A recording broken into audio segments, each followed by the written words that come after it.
Pas minta itu karena tomak kamu, hadun nafsi kamu, serakah kamu, tapi nggak tahu diri, pantas taura dengan permintaan. Kayak gue misalnya jongo jadi wali, iso Allah tersinggung, bocah atau tirakat atau harus jadi wali. Tapi gak dongo ya Allah tersinggung, kere rah tahu dongo. Jadi orang kalau tidak wali itu sudah keliru terus. Jadi gue di sepuro, tapi tak kira itu akeh salah. Ya jajal gitu ngajak wali kok sabtu kok dirjelan. Kira-kira Allah tersinggung ngapa nyembadani? Kira-kira tersinggung. Tapi misalnya kita tahu dongo kepengen kau Imam Syafi'i, Allah tersinggung. Bocah ora di idola. Terus pikus. Artinya gini loh. Ketika manusia mengatakan mampu, sebenarnya ada sekian hal yang manusia itu tidak ikut melakukannya, tidak ikut menciptakannya. Misalnya kue nyuber, supirana enak, punya pengalaman, tidak kecelakaan karena apa? Nyuber kue enak, mobilku normal. Mobilmu normal lah, terwabrak mobil yang mabuk, apa? Nah di sini ini manusia dituntut, diingatkan terus, kamu itu butuh Allah, rahmat Allah itu yang melindungi kamu, bukan keahlian kamu, bukan kecakapan, karena tanpa itu semua tidak bisa, semuanya Allah. Ya, tapi manusia tadi gara-gara misalnya tadi mobilnya normal, dia punya keahlian nyuper, terus mengklaim kalau keselamatan dia itu karena hati-hatinya dia, karena mobilnya normal. Padahal ada sekian catatan yang menjadikan dia selamat dan semuanya itu kudrahnya Allah Subhanahu wa Ta'ala. Misalnya gak ditabrak wong mabuk, gak ono gempa, gak ono bumi merekah. Misalnya kita pintar nyuper lah, terus bumi memangap, terus kita kecemplung nggak apa-apa. Kemudian daerah-daerah kayak ya rasa tak sebut nomor orang. Kira tahu muka siapa ya, bener mari tak sebut nomor yang ngeri. Intinya Indonesia itu aman, tapi kita tenang aja satunya aman kabeh, orang sing aman. Ora usah kuwatir likuifaksi, ora usah kuwatir meteor jatuh, kabeh ya potensi, napa? Potensi semua. Sehingga ini sedikit saya ijazahkan. Suatu saat kata Rasulullah, saya yang Mu'ad melihat kamu hanya sejengkal di depan para ulama ketika nanti di akhirat. Terus Mu'ad tanya, Rasulullah tanya, kenapa kamu hanya satu jengkal dengan derajatnya para ulama ketika sowan Allah? Terus jawabnya Mu'ad, kamu punya amal apa? Terus jawabnya Mu'ad, ya Rasulullah, saya tidak pernah melangkahkan satu kaki, kecuali saya tidak pernah yakin apa bisa melangkahkan kaki yang satunya. Dan saya tidak pernah mengunyah satu makanan, kecuali saya juga tidak pernah yakin apa bisa menelannya.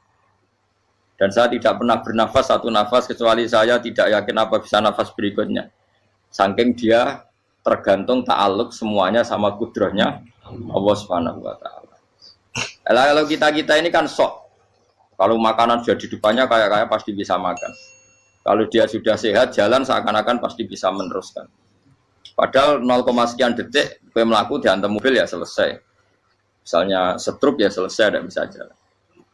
Sehingga para wali-walinya Allah itu orang yang filah gotin min lahadotagi, setiap kedipan dia, setiap perilaku dia itu hanya ta'aluk ambil Allah Subhanahu wa Ta'ala. Itu yang disebut ya ibana su antumul fuqara unapa ila.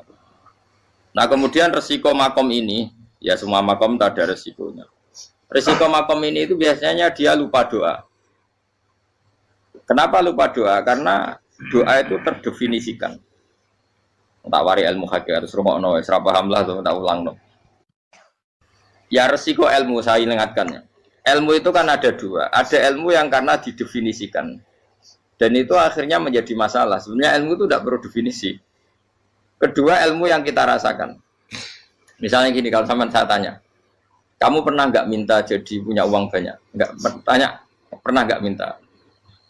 Terus artinya minta itu apa? Terus kita mendefinisikan, menengadahkan tangan, bilang ya Allah, saya minta uang banyak, saya minta ingin beli mobil. Itu namanya apa? Tidak jawab saja. Doa kan? Itu kesalahan kita mendefinisikan doa itu misalnya menengadahkan tangan dan memohon dan menyebutkan permohonannya itu terus disebut doa. Tapi kalau menurut Allah, sistem tubuh kamu yang menghendaki punya mobil, sistem tubuh kamu yang ingin punya uang banyak, reaksi tubuh kamu yang terhinakan karena ditagih orang atau butuh uang, ini menurut Allah ya sudah kamu itu peminta-minta. Saya ulang lagi ya. Sehingga menurut Allah kamu minta tidak minta ya tetap berstatus peminta, pengemis. Nah, orang-orang yang sudah wusul, meskipun itu kondisional ya, tidak selalu. Itu ya dia pikirannya mengadahkan tangan apa ndak ya sama saja tubuhnya merasa minta. Sehingga dia tidak perlu mengekspresikan minta. Nah, terus orang yang fikih bilang seperti itu tuh sombong, wong kok gak tahu dungo. Sebetulnya keliru vonis orang fikih. Bagaimana mungkin dikatakan sombong? Dia reaksi tubuhnya, elemen tubuhnya sebetulnya meminta. Dia tidak berkategori meminta karena ilmu kadung didefinisikan kalau minta itu yang seperti ini. Itu kan lama. Nanti kalau suatu saat Indonesia yang kuasa itu terlalu NU atau terlalu yang tidak NU, lama-lama ada definisi. Misalnya yang dikatakan tahlilan itu apa? Ya bid'ah, Nabi tidak pernah tahlilan. Sahabat gak pernah nahlilin Nabi. Malah nggak ngaji Nabi jadi tahlil. Mana nih tahlilan jalukno sepuro mayit, ngaji Nabi jalukno sepuro. Sehingga dengan tradisi itu tahlil itu masuk definisi bid'ah. Karena nggak pernah dilakukan sahabat dan para tabi'in. Ya salahnya kamu definisikan. Tapi kalau udah kamu definisikan, sindiarani tahlil, ya mau la ilaha illallah. Terus mungkinkah satu bacaan la ilaha illallah dilarang? Wong ra oleh maca kalimat tauhid. Jadi misalnya tahlil iku nafatno kalimat tauhid. Mau ketok ora ngara iso dilarang tapi nak tahlil iku mitung dinane mayit kaya budo, sangane kriminal. Enak. Ya sudah seperti itu. Makanya banyak orang salah itu karena ilmu kadung didefinisikan. Nah, definisi itu sebenarnya tidak mengikat dalam banyak hal. Ini penting saya utarakan. Ya karena seperti itu. Makanya itu masalah-masalah besar antara kita dan firqah-firqah yang lain. Masalah ahli sunnah, terus masalah yang lain-lain. Memang ya sudah seperti itu. Ya saya ulang lagi ya. Ketika Nabi Ibrahim mau dibakar Namrud, itu masyhur cerita itu. Dan kemudian jadi Nabi namanya Habib Syahid.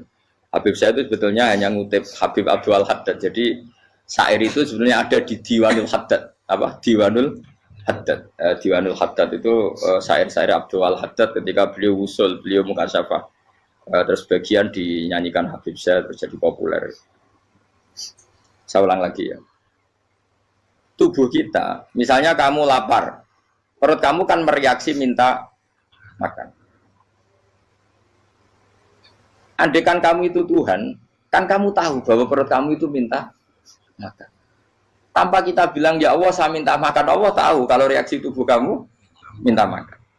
Sehingga orang yang tidak minta pun asal makomnya makom yang ikror, mengakui kalau dia butuh, ya namanya sudah minta.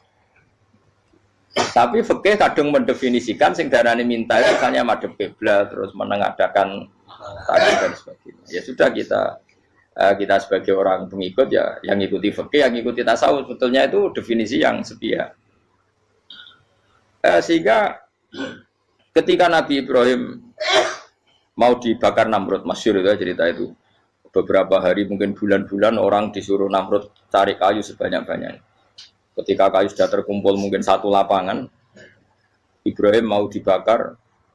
Pegawai Namrud itu bingung caranya mencalok Ibrahim. Mereka saking gedene napa? Api. Nak dicalok ke ado iku ratok tengah.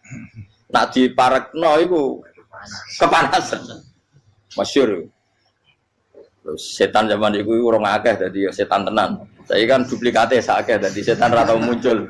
Wong duplikate wis napa? Akeh. Singkat cerita setan itu muncul pura-pura jadi manusia terus ditemukan manjanik. Manjanik ya semacam ketepil besar yang jadi mana dari kiai-kiai ketepil itu haram mergo penemune setan. Jadi ini tuh. Tapi nak manjanik penemune setan itu betul walhasil terus dibikinkan satu manjanik semacam ketepil besar terus Ibrahim dilemparkan ke api. Lewat apa? Ketepil tadi idenya siapa? Setan. Nah ketika di tengah api itu unik. Kata malaikat Jibril datang terus tanya sama Ibrahim, ya Ibrahim apa kamu butuh saya? Butuh. Alakah haja apa kamu punya kebutuhan? Jawab Ibrahim lah, saya tidak punya kebutuhan. Amma ilaika fala, kalau ke kamu ndak. Karena kamu makhluk, apapun keren kamu Jibril tetap kamu makhluk. Amma ilaika fala. Ndak maksudnya butuh ke Allah nanti saya nyampaikan. Malah dinya Nabi Ibrahim, kalau Allah tidak usah kamu sampaikan ya sudah tahu. Gua Mbak Jibril. Oh, anak gue ditekak kan. Ya saya ulang lagi, apa kamu punya kebutuhan? Alaka hajalla ama ilaika fala, kalau ke kamu ndak. Ndak maksudnya butuh ke Allah, nanti saya sampaikan. Karena Jibril yang mentang-mentang dekat sama Allah dan tukang memberi informasi. Tapi kata Ibrahim, kalau ke Allah sih tidak perlu kamu, dia sudah tahu. Nah itu terjadi nadumanya Habib Abdul Haddad Masyhur itu apa? Hasbi min su'ali ilmuhu bihali. Jadi cukup ilmunya Allah itu menjadikan saya tidak perlu minta. Hasbi min su'ali ilmuhu bihali. Jadi ada kondisi tertentu yang para wali itu, saya ulang lagi, kondisi tertentu yang para wali itu ya tidak minta. Tapi kalau itu ditiru jenengan semua ini jadi keangkuhan. Kenapa? Wes ora ndonga tangani ditenangakno, atine ora eling pangeran, kan akhirnya ra njaluk tenan. Lha kuwi aja niru wali-wali. Nah, wali-wali itu kan misalnya tangannya tidak menengadah tapi semua sistem tubuhnya merasa butuh sama Allah. Saya itu pernah ya. Tapi itu kondisional dan saya juga ngulang tidak mesti bisa. Ketika saya umroh itu pernah saya ada satu kondisi itu doa ya di putaran pertama dok. Di putaran pertama saya berdoa ya agak banyak di multazam. Putaran kedua mau berdoa sudah tidak berani lagi. Sampai ke-7. Hari kedua ya tidak berani, hari ketiga tidak berani. Nah seperti itu tidak bisa dibuat-buat meskipun saya juga agak ingin.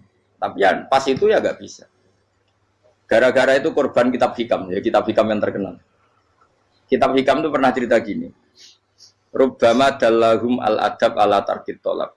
Terus di antara makalahnya itu wa inna ma yunabbahu man yajuzu alaihil ikhfal. Tapi kamu jangan niru dosa kan. Tapi jangan ingkar ilmu ini tambah dosa kowe. Jadi niru ya dosa, ingkar ya dosa. Jadi ada seorang wali kata hikam. Kadang-kadang seorang wali itu mau doa diulang itu sungkan. Kenapa? Yang perlu diingatkan tuh yang potensi lupa. Allah kan masih ingat doa kemarin. Lalu itu gara-gara saya sebelum umroh itu mensinau kitab hikam itu agar itu kok. Ya Allah, sing tak dungani wingi ejek eling kok tak eling nomen ae. Dadi wa inna ma yunabbahu man yajuzu alil fal, yang bisa diingatkan hanya orang yang potensi lupa. Sementara Allah tidak akan. Tapi kan akhirnya doanya eling. Ya Allah kayak kemarin. Hari ketiga ya Allah kayak. Makanya menurut saya ilmunya orang hakikat itu juga ada sisi kriminalnya karena ya tadi. Tapi kamu ingkar ya keliru. Memang Allah gak mungkin lupa, ngapain kamu ingatkan. Makanya menurut saya Allah itu mandat terbaik, benar-benar Rahman Rahim. Mestinya nak Allah terbaik, itu mau bedino malah ngamuk. Lah aku lali tapi kok hilang eling dong. Tapi Allah itu ya maklumi ya, dengan kekeliruan. Kita ini kan selalu keliru, dongo terus ya keliru sebetulnya. Karena seakan-akan kan mengingatkan seseorang yang mungkin lupa. Wong Allah tidak pernah lupa kok, kamu ingetin terus. Atau kamu menggurui Allah, yaitu ya Allah nang sebadani kalau di diake, padahal nggak mesti maslahat bagi kamu. Diake ora mesti maslahat bagi kamu. Maka ada sekian contoh yang wali itu dibully pangeran. Saya sering cerita, banyak cerita wali itu dibully pangeran. Digarap ya pangeran. Ini gara-gara salah itu. Saya pernah cerita dan itu ada di hikam betul di kitab itu. Itu ada wali itu tukang hamal. Hamal itu manol di pasar, itu tukang angkut. Jadi kalau ada orang bawa barang berat diangkut dia, terus misalnya kalau dulu mungkin ya ke kereta atau ke singkat cerita terus diupahi. Setelah dapat apa dia pasti pulang karena dia hanya butuh makan satu piring, karena dia tirakat makan satu piring untuk ibadah 24 jam. Singkat cerita dia ngeluh, ya Allah, kamu tahu, engkau tahu saya ini pecinta engkau, saya ini hanya butuh makan satu piring untuk kuat sholat. Tapi kenapa harus jadi juru manol? Berilah saya rezeki yang tanpa kerja. Nah, selang sekian hari dia dituduh maling, terus di penjara, terus dapat rezeki tanpa kerja. Dia ya Allah kenapa jadinya gini? Kan kamu minta rezeki tanpa kerja. Ya itu penjara itu rezeki tanpa kerja kan. Jadi Allah memperlakukan para walinya itu memang unik. Ya kadang dibully. Sehingga dalam cerita-cerita kenabian, kata Qadiyat itu, nggak ada orang yang sering dibully Allah kayak nabinya. Karena nabi itu orang yang dicintai Allah. Jika salah sedikit saja itu, cara pangeran, cara kampus itu digarap, pokoknya dipelonco, salah sedikit. Misalnya begini, Nabi Yakub itu kan nabi. Dia mungkin nyon jauh gak tersadar nyembelih apa itu anak sapi itu di depan indukannya. Ya beliau mungkin spontan saja, Pak. Kalau kamu yang melakukan pasti tidak ada hukumannya karena Allah tidak pati peduli sama kamu sudah lah. Artinya nggak peduli salah pantas saya nggak jelasin gitu. Tapi ini Nabi. Ketika itu terus indukannya sapi tadi ya Allah Yakub itu kekasihmu. Saya tidak berani sama dia karena dia kekasih. Tapi saya tetap menuntut keadilan. Dia harus merasakan susahnya dipisah dengan anak. Meskipun dia tidak nuntut rasanya roh anak sebelah itu tidak se ekstrim itu. Sapinya itu hanya nuntut ya Allah dia harus merasakan sakitnya terpisah dengan anak. Akhirnya Allah menciptakan Yakub ngalami terpisah dengan Nabi siapa? Yusuf. Itu kalau kata qadiyat, itu kalau yang melakukan tidak Nabi pasti nggak dibully Allah, dibiarin. Karena Nabi ini yang melakukan. Nah. Terus ini Nabi Yusuf lagi mana rasa daftar wali berat. Nabi Yusuf itu di penjara itu karena terdolimi apa karena memang dia salah? Terdolimi. Dan Nabi Yusuf itu Nabi. Nabi Yusuf itu Nabi betul memang benar-benar. Meskipun ganteng dia Nabi. Syaratnya Nabi ganteng kira-kira mlebu. Nabi itu harus ganteng, enggak boleh. Nabi elek ora oleh. Karena Allah isin di kekasih kok kriting elek. Allah ya di selera tadi. Kabeh Nabi mesti yang paling ganteng di kaumnya, yang paling nasab. Enggak boleh Nabi kok pesek, kriting, enggak boleh. Tapi kalau sudah jadi orang soleh boleh kan. Tapi kalau Nabi enggak boleh. Nabi Yusuf ganteng. Masyhur kan cerita Nabi Yusuf dengan siapa? Zulaikha. Dan belum ada orang dalam keadaan darurat masih cerdas kayak perempuan. Jadi singkat cerita, ketika Yusuf diajak Zulaikha selingkuh gak mau kan keluar dari kamar. Dalalah kebetulan wa alfaya sayyidah rajal. Itu si Zulaikha tadi spontan langsung bilang, wahai suamiku, apa hukuman orang yang ingin menodai keluargamu? Itu wong wedok. Padahal dia agak terencana, dia pun gak bayangkan kepergok suaminya. Itu dalam keadaan kepergok itu masih cerdas. Suamiku, apa hukuman orang yang mau menyelingkuhi keluarga Anda? Singkat cerita, suaminya murka, terus Yusuf di penjara, terdolimi. Ketika di penjara, kemudian Yusuf punya keahlian mentakwil apa? Mimpi. Kan tadi suaminya Zulaikha itu tidak sampai raja ya, kira-kira PM atau menteri. Raja itu punya mimpi yang bisa nakwil itu hanya Yusuf. Singkat cerita, terus utusan raja datang ke Yusuf dan takwilan Yusuf terbukti benar. Tapi Yusuf ini seorang nabi, saya ulang lagi Yusuf seorang nabi dia, tapi ya manusia. Bilang gini ke utusannya, coba bilangkan ke raja kamu, di penjara ini ada orang yang di penjara secara terzalimi, yaitu saya. Tolong laporkan ke majikan. Itu Allah tersinggungnya itu bukan main. Nabi kok lapor makhluk. Itu tersinggung. Nah, aku kan gak bibi. Kowe ngajono proposal ya ora bibi. Wis pokoke Allah mek kowe ora bibi. Wong sumben swargane ya ora langsung wae ngono pokoke kira-kira kan sudah enggak perlu ditegur. Makanya fa'an sahu syaitanu dzikra rabbi fala bisa fi sijni bid'asi. Maka Allah mentakdirkan utusan raja tadi itu lupa melaporkan peristiwa Yusuf ke raja tadi. Sehingga raja enggak pernah dengar kalau ada orang di penjara karena Allah tersinggung. Wong kowe ku nabi kok lapore ambek penguasa. Ngono tok iku wis Allah tersinggung. Karena dia nabi, enggak boleh nabi lapor makhluk. Jadi Allah itu dengan nabi itu sangat-sangat sensitif. Sangat-sangat sensitif. Ya begitu. Terus cerita yang terkenal, meskipun ini enggak ada di Quran, Nabi Musa. Nabi Musa itu pernah sakit gigi. Karena dia mentang-mentang kalimullah, orang yang sering komunikasi dengan Allah minta ya Allah tolong tunjukkan obat gigi saya itu apa. Singkat ini sama Allah dikasih tahu. Kamu ngunyah suket ini gitu. Rumput ini kamu kunyah nanti pasti sembuh. Karena resepnya dari Allah ya pasti mujarab, kan enggak ke dokter. Singkat cerita dikunyah terus sembuh. Suatu saat dia sakit gigi lagi, enggak konsultasi lagi karena masih punya resep tadi, kopian apa? Resep. Dia datang nyari suket yang sama dikunyah tambah sakit. Tanya sama Allah, ya Allah ini kan resepnya yang sama, kenapa tambah sakit? Kata Allah, kamu itu kekasihku. Ora nak sing ngobati ku aku ra suket sembrono. Semenjak itu Nabi Musa ora pernah resep lagi sudah. Andekan tuh kamu, pasti Allah juga gak tersinggung. Makanya kata Qadiyat, kenapa para nabi sering ditegur itu bukan karena Allah murka, nabi itu beda.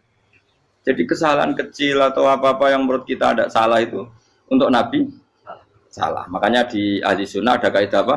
Mimba bihasanatil abror sayyi'atul muqarrabin. Pernah dengar kaidah apa? Mimba bihasanatil abror sayyi'atul muqarrabin. Sesuatu kalau dilakukan umumnya orang itu hasanah atau kebaikan, tapi kalau dilakukan para nabi itu salah.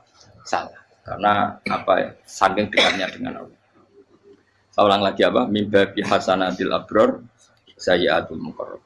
Jadi nabi itu beda. Nah, para nabi itu orang-orang yang ngalami fikir yang doa resmi kayak siapa tadi? Definisi fikir ya sering. Kayak definisi orang tasawuf yang sering. Sehingga ketika Nabi berdoa, ya memang secara disiplin ilmu yang namanya berdoa ya minta Allah dengan mengadakan tangan. Ketika enggak berdoa, karena Nabi sadar Allah tidak perlu diingatkan lagi, pasti masih ingat. Jadi dua-duanya benar terus. Makanya Nabi itu lam yazal fitaroki, Nabi itu selalu naik derajatnya. Karena pas minta ya benar, pas tidak minta ya. Tapi kamu jangan niru, dosa kan. Tapi jangan ingkar ilmu ini, tambah dosa. Jadi niru ya dosa, ingkar ya dosa. Jadi ada seorang wali kata Hikam, kadang-kadang seorang wali itu mau doa diulang itu sungkan. Kenapa? Yang perlu diingatkan itu yang potensi lupa. Allah kan masih ingat doa kemarin. Lalu gara-gara saya sebelum umroh itu mensinau kitab Hikam itu, agar itu ya Allah. Sing tak dongani wingi eling kok tak eling nomen ae. Dadi wa inna ma yunabbahu man yajuzu alil yang bisa diingatkan hanya orang yang potensi lupa. Sementara Allah tidak akan. Tapi kan akhirnya doanya elik. Ya Allah kayak kemarin. Hari ketiga ya Allah kayak. Makanya menurut saya ilmunya orang hakikat itu juga ada sisi kriminalnya karena ya tadi. Tapi kamu ingkar ya keliru. Memang Allah gak mungkin lupa, ngapain kamu ingatkan.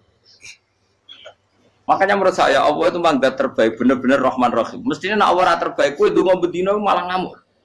Lah aku lali tapi mbok eling dong. Tapi Allah itu ya maklumi ya, dengan kekeliruan.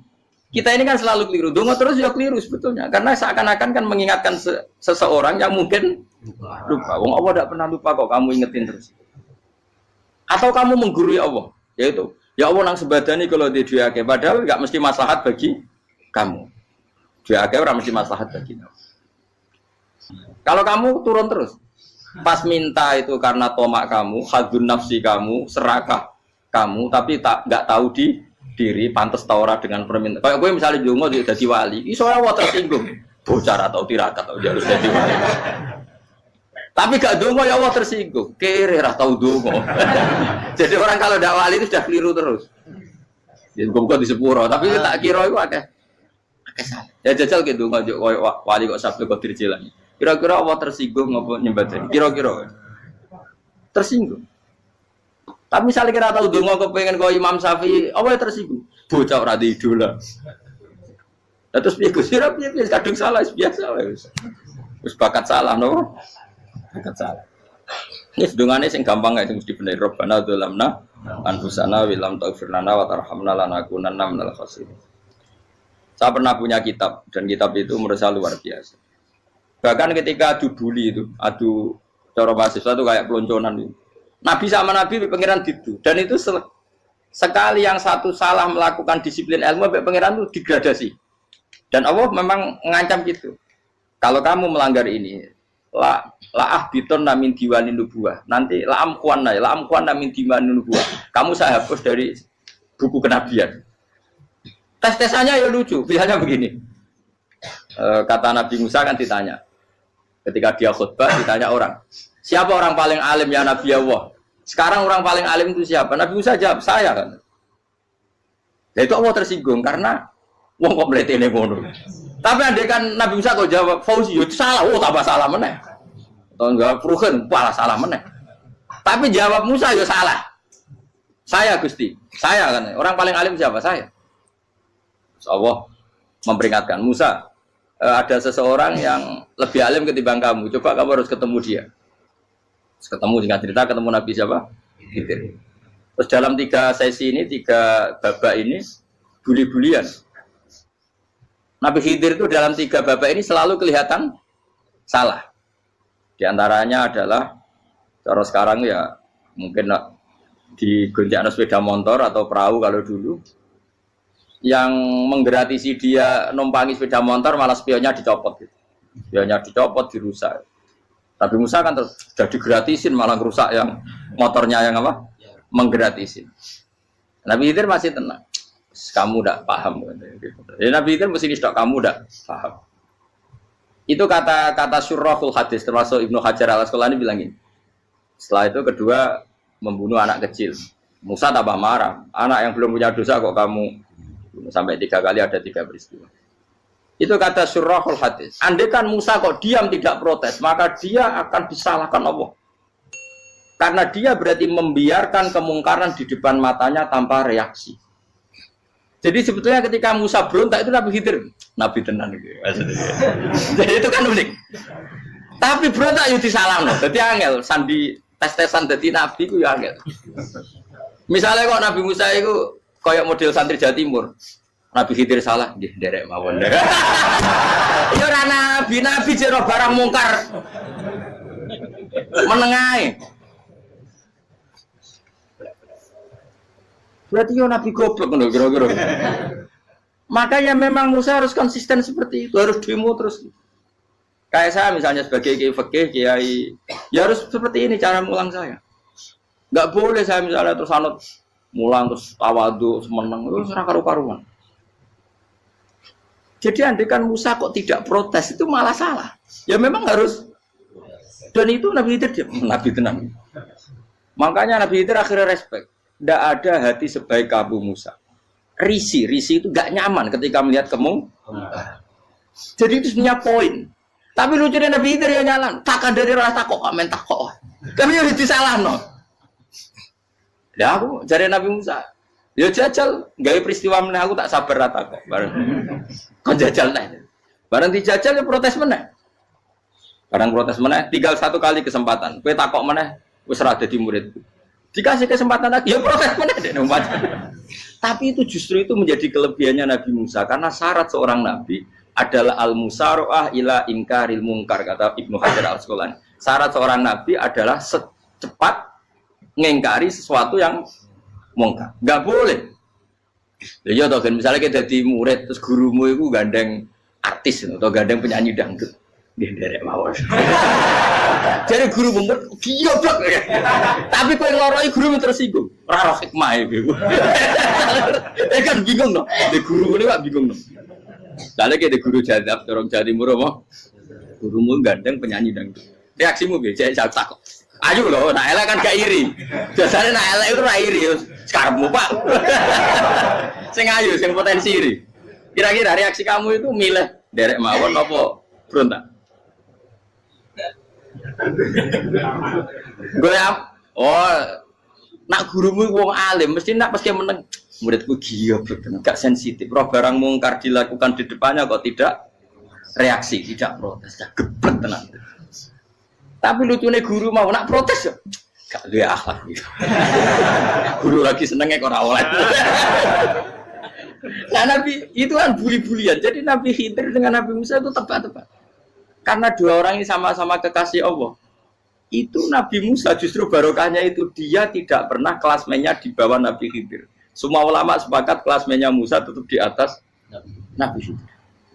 Sehingga yang berlaku ya tetap ilmunya Nabi Musa bahwa membunuh anak kecil tidak boleh, merusak perahu milik orang lain tidak boleh. Karena Allah tetap lebih respect dengan ilmunya Nabi Musa. Nabi Khidir tetap ilmunya nggak dipakai, meskipun dia disebut hakikat. Karena ilmunya Nabi Khidir ngani ngoyo. Ngani ngoyo wong ape mutusno ngenteni nginceng Lauh Mahfuz. Lah sing iso iku sapa? Barang ra mungkin kok. Makanya Nabi Khidir terakhir menutup kalimatnya wa ma fa'altuhu an amri. Dari kata wiluma lam tasdi alaihi sob. Aku dhewe nglakoni ini ya ora roh, wis ditakdir nglakoni ngene wae. Dadi artine Nabi Khidir ya ora paham. Jadi wa ma fa'altu an amri itu akhir kira-kira artinya saya sendiri tidak melakukan ini karena inspirasi saya sendiri atau keputusan saya sendiri. Tahu-tahu saya ditakdir melakukan. Karena pas itu Nabi Khidir disetting semuanya dengan ilmu hakikat. Yaitu bayi tadi memang kutiba kafiron. Kutiba kenapa? Kafiron. Memang dia nanti kalau umur nganti tua ditakdir mati kafir. Daripada mati kafir nanti, ya sudah mati sekarang. Tapi nggak mungkin kan ada syariat daripada soben beling pateni kecil. Ora ono syariat, tetap ikut Nabi Musa. Makanya kata Ibnu Hajar Al-Asqalani itu uniknya Allah sama para wali-walinya. Wali ku klirullah, itu tetap disenangi pengen. Terus pengenan nabi ini yo kecil-kecil yo panjenengan wong. Terus keempat kan. Tadi kan saya punya contoh 3, ini contoh keempat, ini terakhir. Akhirnya kok ilmu merah cukup tetap malah bingung enggak. Nabi itu minggat itu boleh enggak? Tanpa pamit, minggat itu pergi enggak pamit itu boleh enggak? Enggak boleh. Rasulullah meskipun kayak apa disakiti di Mekah itu enggak pernah minggat, enggak pernah hijrah. Saya ulang lagi, karena butuh izin. Tapi Allah pernah punya kekasih yaitu Nabi Yunus. Nabi siapa? Yunus. Itu Quran meredaksikan ya abako. Abako itu terjemahnya apa? Minggat. Kalau pergi itu dahaba. Tapi ini Allah meredaksikan itu abako. Abako itu ya minggat. Nabi Yunus itu dakwah di daerah Nainua ya. Nainua itu ya Babylon sana. Kampungnya namanya Nainua. Ya daerah Babylon. Babylon itu kalau di geografis modern ikut Irak. Ikut mana? Irak. Jadi Kufa, Basra, Babylon. Terus siapa itu yang ngalahkan pasukan Yahudi dulu itu Buktanasor, Hebuket, Nasir itu ikut mana? Babylon apa? Babylon. Bama unzila alal malaka ini di Babila Harutama. Makanya kalau ulama-ulama melihat Irak kacau sampai sekarang itu tidak kaget. Irak itu ardun mal'unah kalau di kitab-kitab. Bumi yang memang sudah terlaknati mulai dulu. Sehingga ketika ada kasus Saddam Hussein sekarang itu ulama tidak kaget. Zaman Rasulullah Sugeng itu Irak itu termasuk sudah bumi yang guna keazala. Jadi di sana pasti banyak fitnah. Fitnah pertama yang dicatat sejarah adalah Mautul Husain apa? Kabudutnya Said siapa? Husain di Karbala. Era Imam Syafi'i adalah zaman mifnah, ulama dibantai karena dipaksa mengatakan Quran apa? Makhluk. Terus konflik-konflik sampai era Saddam Hussein terus era sekarang jadi. Lah kita ini ulama sebenarnya tahu tarikh itu. Tapi di era modern kan dianalisis karena campur tangan ini itu ya sudah lah. Sebab goblok pun daripada ngebantah-bantah malah rakam. Ibu goblok, ibu pinter. Nah, sekarang kan analisisnya kan, wah ini ada campur tangan pihak ketiga diciptakan nih saung ini. Ya kalau intelijen harus ngomong seperti itu. Kalau kita seperti ulama memang dari dulu dicap Nabi hunalika az-zalasil wal fitan. Saya teruskan. Nabi Yunus itu dakwahi kaumnya itu lama sekali dan tidak iman. Nah semua nabi kalau kaumnya tidak iman itu diberi hak Allah ngancam akan adanya azab apa? Ngancam akan adanya azab. Nabi Yunus ngomong gitu terusin. Nanti kalau kamu tidak iman itu pasti kena azab. Anggap saja dia ngancam gitu sudah berbulan-bulan. Singkat cerita, azab baru tinggal 3 hari lagi. Ayo nang iman, tinggal 3 hari lagi. Ya kira-kira dia ngomong misalnya Ahad, berarti Ahad, Senin, Selasa, atau kamu milih Selasa ya Rabu, Kamis. Singkat cerita Ahad itu dia gak kuat. Wah semuanya kurang telung dino kaumku tetap orang iman. Mangkel asal, minggat deh. Mau minggat itu jadi mau minggat kan gak punya tujuan, so asal pergi jauh saja. Ada perahu, sekenanya dia naik saja. Namanya minggat nih. Kalau bawa bekal terencana, bawa visa, paspor kan plesir namanya. Jadi minggat itu ya gak, ya sekenanya gak persiapan. Singkat cerita sampai ikut perahu nelayan tadi terus zaman itu ya ada mitos kalau ada gelombang yang nggak wajar pasti ada orang minggat. Terus ditanya siapa yang minggat, Nabi Yunus kan orangnya jujur saya katanya. Ya sudah yang minggat harus dicemplung gitu. Ya, terus ada yang agak baik ya jangan gitulah. Ini kan kita semua butuh selamat. Dudi dulu. Terus Dudi satu lagi ketemu Yunus. Coba mungkin salah udahnya Dudi lagi ketemu sampai 3 kali ketemu Yunus. Makanya fasahama fakana minal mudkhadis diuji dia kalah kemudian tenggelam. Fal taqamahul khutu wa huwa mulim. Terus dia diuntal ditelan oleh ikan nun. Di situ ikan nun digambarkan saking besarnya itu. Dan ini uniknya Allah sama kekasihnya. Sudah Allah menyalahkan tapi unik. Ikan ini kan itu sama Allah dikasih instruksi. Kamu nggak boleh makan dia. Dia kekasih saya. Terus ketika di tengah di perut apa? Ikan dia kegelapan terus Nabi Yunus cita-citanya satu ya Allah kalau saya sumpah kiri saya tidak bisa baca tasbih akhirnya sama Allah disulap perut ikan itu jadi masjid Jadi dia di dalam perhatikannya santai saja tetap wiridan, santai. Fana ada fi dzulumati Allah ilaha illa antas fanak ini kuntum nadalnya dia santai aja wiridan karena perhatikan bagi dia adalah masjid. Ya dia disalahkan Allah karena abako tadi minggat hijrah tanpa pamit.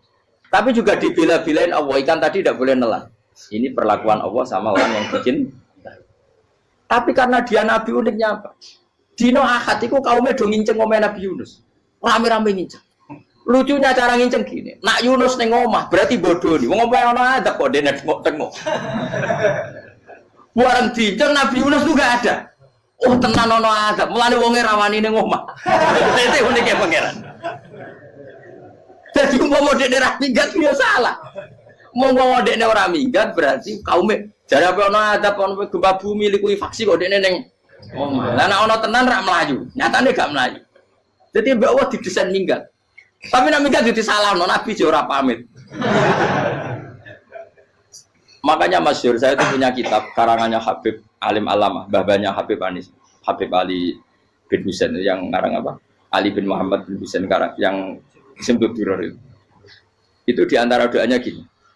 Tapi jangan tiru loh, biar awal ini. Aku rawani niru. Cuma saya hafal secara ilmu, tapi saya tidak berani. Waj'al sayyiati man ahbabta. Ya Allah, jadikan kesalahan saya itu kesalahan orang yang kau cintai. Terus pokoknya salah lagi jadi pengiran kadung seneng, salah lagi sampai wae wong seneng. Waj'al sayyiati man ahbab. Terus koyo kowe lah dimanja wong tuamu, anak paling disayang. Salah wae lucu. Kowe cah cilik. Kowe seneng cah cilik. Salah wae lucu. Mecano gelas ya lucu, tiba ya lucu. Tibane cah tuwek-tuwek. Bocah jelalatan, mulane tiba. Nah itu barang kau mengincang omahe Nabi Yunus gak ono wong. Wah, berarti adab mau turun betul. Andai kan adab tidak jadi turun, pasti Nabi Yunus berani di tenang. Wes.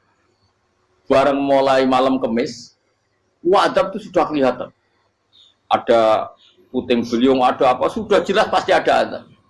Kaum yang lapangan tobat. Tobat finish. Secara bal-balan menit-menit apa? Terakhir. Wah, itu apa pengen ditompo tobatnya. Wes gak sida tak adab wong kowe tobat. Singkat cerita Nabi Yunus hari ketiga atau apa dia selamat. Pakai versi yang umum saja. Selamat faltaqamaul hutu bahwa falaula annahu kana minal musabbihin la bi batni la yaumi yub'atsun. Akhirnya dimuntahkan sama ikan don tadi terus dia keluar. Barang keluar tanya-tanya kabar gimana kabar kampung Nenuwa baik-baik saja. Kabar awalnya mulai karena dia tahu kalau orang bohong itu dihukum mati. Padahal dia bohong katanya Kemis itu ada adab ternyata kampungnya baik-baik. Padahal baik-baiknya karena mereka jadi masyarakatnya nyari dia karena mau iman. Si nabinya agak berani pulang karena nanti dihukum mati. Aku pangeran nabi kekasih itu dia. Pangeran ya bully itu. Oh itu gue beda-bedaan, wong kekasih pangeran, aku yang kreatif itu langsung diadab. Jadi pangeran kekasih gue beda, orang koyo. Akhirnya Yunus ramai mulai. Wah nak mulai aku disiksa. Perkara nih, kalau pembohong itu dihukum mati. Masyarakat yang golek tenan, mereka nalam Kemis ono adab tenan. Cuma terus do tobat. Disebut falaula kana qaryatun amanat fanafa'aha imanuha illa qauma Yunus lamma amanu kasyafna anhum adzabal khizyi fil hayatid dunya. Enggak ada kampung yang saya adab kecuali kasil tak adab, kecuali kaum Nabi Yunus. Aku semeh ngadab lho, pas menit terakhir peta adab tobat. Akhirnya rasido aja pangeran. Iku kaum Nabi sinten? Iku yo barokah minggate Nabi Yunus. Lah iku nabi. Wong kliru kok barokah iku nabi. Umpama Nabi Yunus ora minggat, kaumnya berpikir Yunus bohong. Wong ape ana azab kok tengok-tengok ning ngomong. Tapi pas minggat tenan yo disalahno pangeran, minggat kok gak paham. Hikmat. Amalane kira usah protes.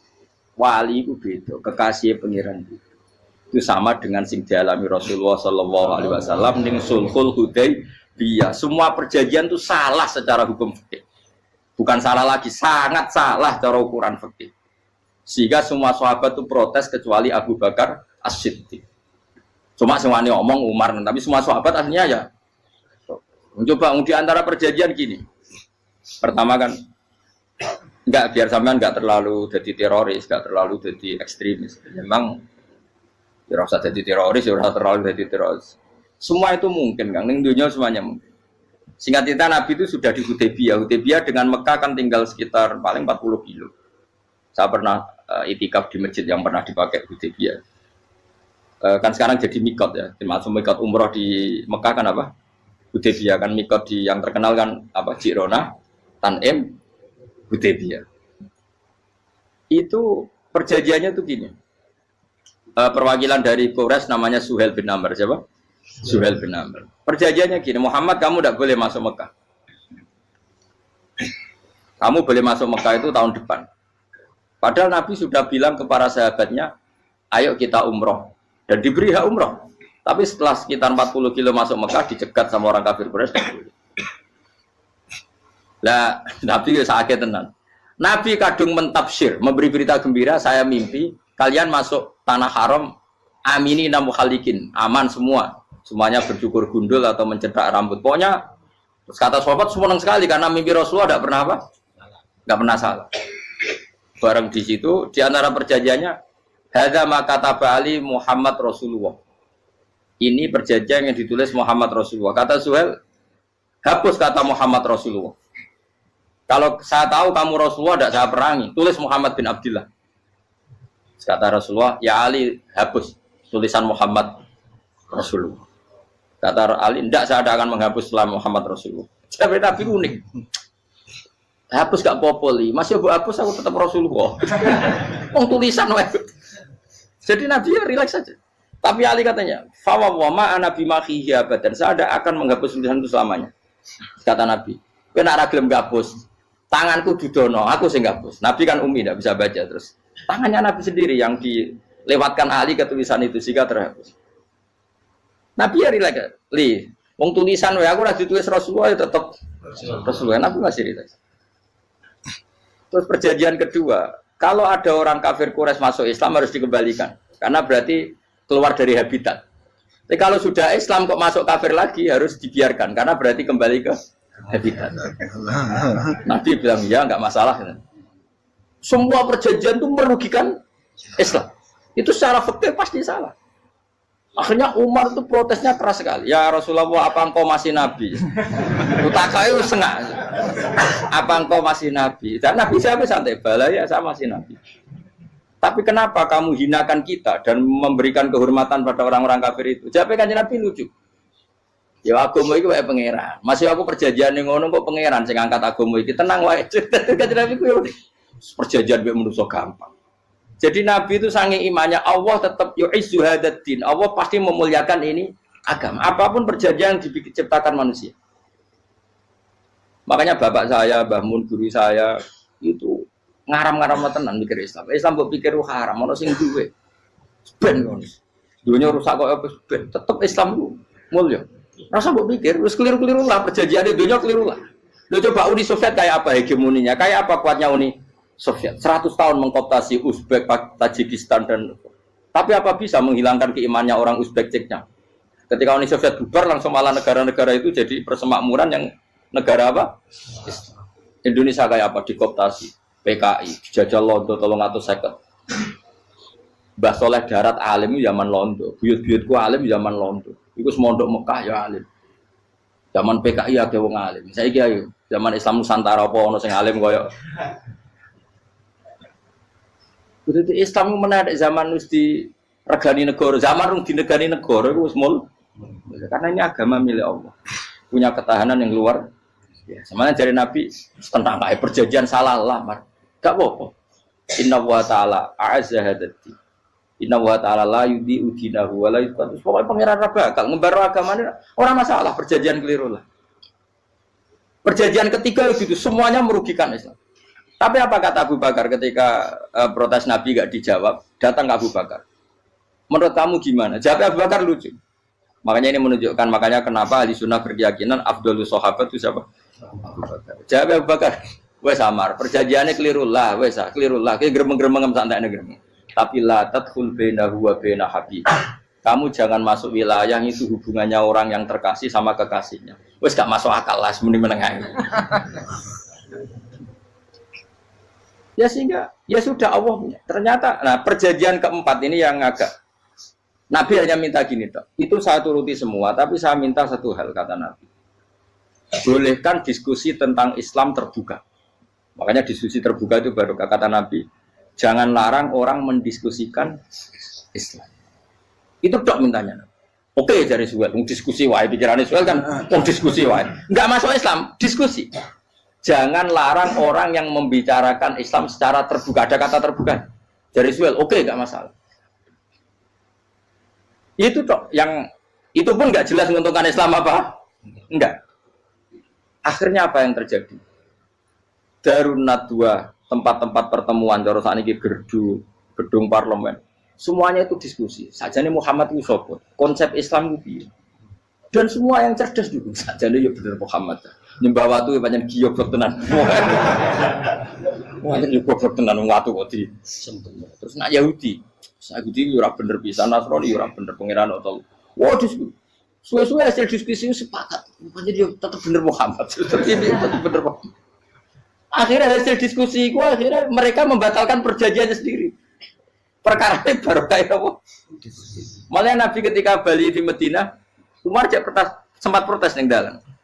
Oke ya Rasulullah, saya nerima konsep Anda, tapi saya menyisakan satu pertanyaan. Jadi jenengan itu ana ayat sing nurjukna la tadkhulunal masjidal harama insyaallahu aminina muhalliqina ru'usakum. Lah kok nyatane ra sida mlebu Mekah, malah kita terusir kembali lagi ke Medina. Lha iku Nabi yang agak lucu ngendikan. Mar, ning ayat iku ra gak ana taune. Apa ana ayat iku taun iki? Sing ngatene taun iki ra kowe. Jadi Nabi iya ora ana taune ya. Ora ana taune kok tauni dhewe kan kira-kira. Ayat itu kan gak ana taune, Umar ae sing gear nafsiri tahun ini. Wong awam suatu saat kamu akan masuk Masjidil Haram. Tapi kan gak ada taune ayat itu. Apa di ayat itu ada tahunnya Umar? Dan Allah bilang tahun ini ya enggak, ya sudah kalau gak ada tahunnya, ya pokoknya mesti kapan-kapan terjadi. Tapi orang saya ikut. Kalau suge rugen kan gak ada tahun nih, orang saya. Mau aku tuh gak ada suge, tapi kan tanpa tahu. Lu sesuai. Nah, akhirnya apa yang terjadi? Ada diskusi masif di Mekah. Setiap yang cerdas, setiap Nabi tanya, Abu Sufyan siapa? Nabi mau komentar gini, sama siapa teksnya? Misluhu la yajhalul Islam.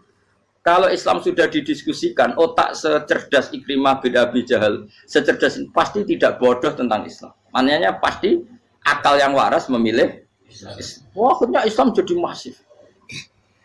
Ya sudah, karena Islam sudah masif, tokoh-tokohnya cenderung Islam, akhirnya perjanjian itu dibatalkan sendiri. Akhirnya waro'aitan nasa yadkhuluna fi dinillahi afwaja. Akhirnya mereka berbondong-bondong masuk. Itu artinya apa? Nabi itu gaya perjanjian cara fikih keliru wae, cara fikih cara zahire keliru wae, tetap barokah karena punya hubungan khusus dengan Allah Subhanahu wa taala. Makanya la tadkhul bainahu wa baina habib. Itu kan kayak ya sudah seperti di pangeran. Makanya Sayyid Ali itu Sohibu Simtiduran nak dungo di antara doanya waj al sayyati man ahtabta. Jadikan ya Allah kesalahan saya kesalahan orang yang engkau cinta. Karena ulama nyontono ngene, saiki Nabi Adam ambek iblis itu padha salah itu. Enggak jawab. Padha salah, iblis itu salah bodoni Nabi Adam salah. Dilarang mangan wit khuldi tetep mangan. Mau trimo rayuane sinten? Iblis. Tapi wong piye-piye pangeran ku seneng Nabi Adam. Sediluk diusir bar sumat tabahu rabbuhu fataba alaihi wa bar langsung Adam urung metu ka swarga wis diwarai. Damke kepengin tak sepuro nggih tak warai dongane. Iblis tak diwarai. Mate kena donga. Wong dadi ngene ya pokoke wong disenengi ku menangan. Lan kabeh aja donga iku, kowe ora bakat wali biasa wae iki cerita. Ya sudah seperti itu. Ya, tapi emang ya sudah seperti itu. Nabi Adam itu orang pati keusir tenan, itu fatalah ko Adam Rabbi kalimatin fataba. Jadi orang terlalu jauh dari surga. Kemana lagi pes pertama medun ke bumi, sampai awal diwarai beberapa kalimat sing dadekno di sepuro. Kawat al sayyati man ahbabta. Ini penting kalau atur namanya. Wilayah-wilayah kenabian itu wilayah yang kita tidak pernah tahu detailnya, tapi kita yakin Nabi itu para kekasih Allah. Dan agama Islam itu juga agama paling diridhoi Maka di zaman apapun, kecewa apapun dengan perjanjian dengan negara maupun dengan dunia, Islam tetap dihormat pangeran. Wis ora usah kuat. Mikir Islam ku keliru. Nangit mayo oleh nak mikir keliru. Agamane pangeran kok iki. Saya masyhur. Sayyidina Umar itu kan khalifah paling sukses masalah futuhat. Di masalah apa? Futuhat. Dan Ibnu Umar setiap jalan-jalan itu dibully sama orang-orang. Ya Ibnu Umar, mbok ya kamu itu minta sama bapak kamu supaya dia nyebut penggantinya siapa. Atau bikin suksesi lah. Jangan kok dia khalifah sukses kemudian tidak jelas juntrungannya. Kan dia tetap mati suatu saat. Saking gak kuatnya Abdul bin Umar, dia matur, ya Abah, engkau harus suksesi. Siapa ya pemimpin setelah jenengan? Lah kenapa? Orang-orang bilang kalau ada orang misalnya penggembala kambing terus ditinggal gelanggang itu dianggap dosa karena kambingnya pasti kocar. Apalagi ini urusan umat. Kamu tahu-tahu mati sebelum sesi ini pasti kacau. Umar langsung marah. Agama Islam itu gak sama dengan kambing kata Umar. Agama Islam agamanya pangeran, mesti diurusi pangeran. Aku mau khilafah. Aku mau sukses. Ben aku ora usah mikir. Engko ora diurusi pangeran. Jadi Umar itu justru sangat hormatnya sama Islam itu dengan cara gak mau mikir Islam. Gak mikir berarti gak khidmah ya, tetap mengkhidmati Islam. Seperti saya ini kan yang khidmati Islam lewat mulang. Tapi orang tahu mikir nasib Islam. Islam orang kondang piye? Ditinggal Abu Bakar melaku, Umar melaku. Wali Songo mbek kowe rak mulya Wali Songo. Saiki jurus mudin yo mlaku, jurus KUA yo mlaku. Jurus mubalek sing kadang matre ku yo mlaku. Berapa kiai sing dadi oknum perkara proposal? Ya agama yo. Wong bapak udah kanca kiai ku mudin, anake mondok. Bareng saking suwene dadi mudin, zaman iku mudin urung untuk gaji kono negara. Anake njuk dhuwit muni spontan. Cung ora ono mati kok njuk dhuwit. Kok ora ono mati ra entuk rezeki. Cung ora ono mati kok njuk dhuwit. Muni ku agama ya ra piye juga. Mergo agama iki diurusi Allah. Ayo nabi palsu ben kira wae mulai Musailama sampai Musotek sampai Elia Eden. Kurang lagi. Mulai wali palsu koyo Rama dosa Rama sapa iku. Woi ono kabeh ora masalah. Uni Soviet kayak apa mengkooptasi Ceknya Uzbek. Akhirnya ya kalah Uni Soviet. Saiki Ceknya Uzbek jadi negara apa? Islam. Kayak apa? Donald Trump, Islamfobia. Tapi sekarang orang Amerika malah berbondong-bondong masuk apa? Islam kaya. Mbok pikir malah Islam konsepi malah rusak. Mergo terus di metodologi. Harusnya penyebaran Islam itu begini. Harusnya mbahmu kira pangeran kok muni harusnya. Orang Islam kadang melaku ya lewat mudin. Saya itu punya santri ini kisah nyata. Itu lahirnya di Bali. Itu bisa baca Fathul Mu'in. Lahirnya di Bali. Bahkan dia ketika SD itu tukang mimpin lagu Hindu. Lagu Bali itu Hindu apa Buddha? Hindu. Karena dia ketua kelas. Tapi Islam. Semua cuma. Jadi kayak gitu. Gara-gara jadi bapak itu bakal sate yang Bali. Ya bakal sate berhubung sukses, ponakane misalnya ini diajak orang Madura kan gitu. Aslinya orang Madura. Setelah kampung itu menjadi kampung Muslim lama-lama berkebutuhan punya masjid. Berhubung wis anake kiai ana masjid mosok ora wong alim. Akhirnya anake dipondokno di Jawa. Pondokno di Jawa iso maca muin terus ngaji sama saya. Jadi saya iki ning Bali kok ana wong ora ya ana santri di Bali maca Fathul Muin. Ning Jawa kadang wong ora iso maca muin. Jadi mau bakal sate muter. Kayak Islam di Indonesia gara-gara pedagang Gujarat, meskipun sejarah itu diperdebatkan ya gara-gara dagang karena mereka Muslim ya akhirnya menyebarkan apa Islam. Jadi semudah itu Allah, termasuk konflik Ali bin Muawiyah itu barokahnya sama susahnya konflik itu masih banyak barokahnya. Sayyidina Ali sama Sayyidina Muawiyah karena kita ahli sunnah ya tidak menyalahkan salah satu madzhab ahli sunnah. Itu barokahnya beliau konflik itu banyak sahabat yang migrasi. Ada yang ke Cina, ada yang kemana-mana. Termasuk yang diyakini para sejarawan, ada yang ke Selat Malaka. Termasuk akhirnya sampai ke Baros itu. Barokahnya orang nggak nyaman di Yaman itu di Syria sama di Irak. Tak bedek, ono wong kafir 70 tahun. Pegawainya zina, mabuk, nyolong. 70 tahun kafir. Bariku 1 menit pandu kiai nglafatno asyhadu alla ilaha illallah wa asyhadu anna muhammadar rasulullah. Sora mukminan apa sora kafiran? Sora mukminan. Sak kalimat pisan 70 tahun dekne kafir. Terakhir nglafadzno la ilaha illallah dihukumi mukmin. Kita mulai cilik mukmin tahlilan ya la ilaha illallah. Bar salat muni la ilaha illallah dihukumi kafir. Dia itu salat, yang salatnya itu tidak seperti salat kamu. Dia lebih khusyuk. Dia puasanya lebih khusyuk timbang puasa kamu. Tapi yakhruju min di'i hadza qaumun yaqra'unal Qur'an la yujawizu hanajirahum yamrukuna minad-din murukasahmi minar ramya. Tapi nanti turunan dia itu jadi orang-orang yang senengane maca Qur'an, senengane salat, senengane poso, tapi penggaweane ngadili wong Islam. Nah, mulane umat Kanjeng Nabi sampeyan swargane tetep dhuwur. Mergo nak entuk Lailatul Qadar niku, entuk Lailatul Qadar kok anggere poso ya entuk, kok anggere jamaah tarawih ya entuk. Ora usah bayangno golek srengenge sing ora panas. Wah, aneh-aneh. Wong Nabi dawuhe ora ngono, pokoke anggere mangko Ramadan iman ora ihtisaban tok Lailatul Qadar. Cuma alamate iku ana ngene. Lah alamat ora kudu roh. Kok malah mbok goleki. Dadi angger sego iku ya wis rasane sego, cuma alamate sego apik ku sing ngene. Ya wis angger kowe wis mangan ya wis kok goleki alamat. Golek emane wong kadang kok lha apa golek Lailatul Qadar kok golek alamat. Lailatul Qadar iku goleki. Lailatul Qadar kok ana alamate tapi Allah ge alamate wis kliwat. Berarti kowe wis entuk golek alamat nek tepak ya roh nek ora ya wis ra apa-apa pokoke entuk. Lho ya alamate kan wis kliwat kan ning gone hadis iku. Alamate bengi Lailatul Qadar isuke iku matahari ora pati terik. Wis kliwat to, Bro. Lho iya kan wis kliwat kan? Lah nek misale kowe roh tok tapi ora entuk. Ya tok entuk ora roh kan? Aneh-aneh. Kulo mboten nate lho. Kulo sering takoki ndang. Gus nate entuk Lailatul Qadar. Mas. Ah levelku ora takok ngono iku. Amatir ya bener. Lho ngalamate kliwat. Lho nggih, ning hadis ku alamate kliwat to. Kliwat kan? Alamate bengi Lailatul Qadar isuke sobihataha srengenge ngene. Kan gak ono gunane wis. Dadi tidak maksudnya Nabi ngeten angger bengi Ramadan wong Islam sing traweh ora drengki ora macam-macam mau bikol bin Salim ya dianggep untuk Lailatul Qadar. Lane dawuh Sidina Utsman malah gampang meneh. Wong sing salat isya jamaah iku padha karo qiyam sewengi. Ora usah salat tahajud ora usah witir, wong isya jamaah wis padha karo iku. Tunggale wong donga wong diutangake terus ning makam ning kuburan ngoten niku kan. Ning omah ke wong nagih semakom ayo mau nak ning kene mergo ada kok sing nagih maksudnya.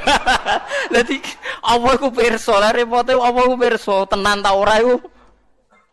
Mulane dawuhe pengerak dawuhe hadis iku imanan wahtisaban. Ihtisab wae orientasine ridane Allah. Lah nak cara ulama-ulama tasawuf nak kowe iktikaf kok golek ayam nggih dari bojo ku muleh wae. Adepi bojo nyabari ku luwih dhuwur timbang ganjarane iktikaf. Wong diamuk bojo gak tersinggung, gak ngamuk ngempet. Iku Allah ridho pol. Dianggap wong kondang. Dianggap wong kondang. Mergo iso wal kadhiminal ghaidha wal afina anin nas.